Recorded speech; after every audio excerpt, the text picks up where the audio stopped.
Masigi nupi asina magi branded oiraba nipa adu matam kha seba tawramlaga atopa nipa amada amuk bayum panki adubu iroi oibara thoglakkiba thogdok aduna miyamgi pukning nungsihanki madudi kaino hayo matamda Chris amasung Brendan makhoi ani asi high school dagi hauna sweetheart haibadi nungsinaraki adugi matungda makhoi ani na luhongsu luhongki adubu khangkhangawdana luhonglabagi sahi ani muki matungda Brendan ge road accident ama thokki amasung mahak asi koma da laiki physically incapable su oiki amasung magi brain adu 10 second short term memory loss su oiki Brendan gi mental amasung physical strain asi yam thina handhaki amasung masana masagi kyar phau lawba ngamjadre Brendan gi punsi asi da Chris khaknatana topa mi ama phau leitre amasung Chris khaktane hojit Brendan na masak khangba amasung ningsingba ngamba iban accident asi gi matungda su Chris na sahi supa Brendan gi seba tawrammi tawigu masung Brendan gi masa adu thoidokna phagalakpa uramde Chris ki asa ama leirami madudi magi su angang leiba aphaba family ama leiba amasung healthy lifestyle amaga loina na hingba haina maram aduna Chris na phirep ama lepki madudi Brendan na si divorce tawraga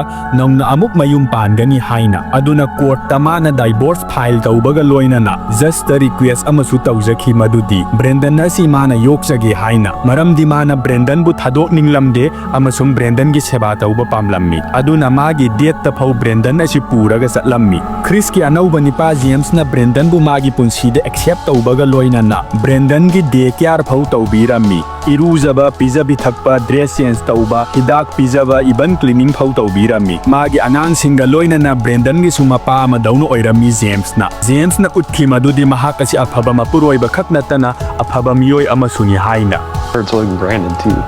you know. He needs us.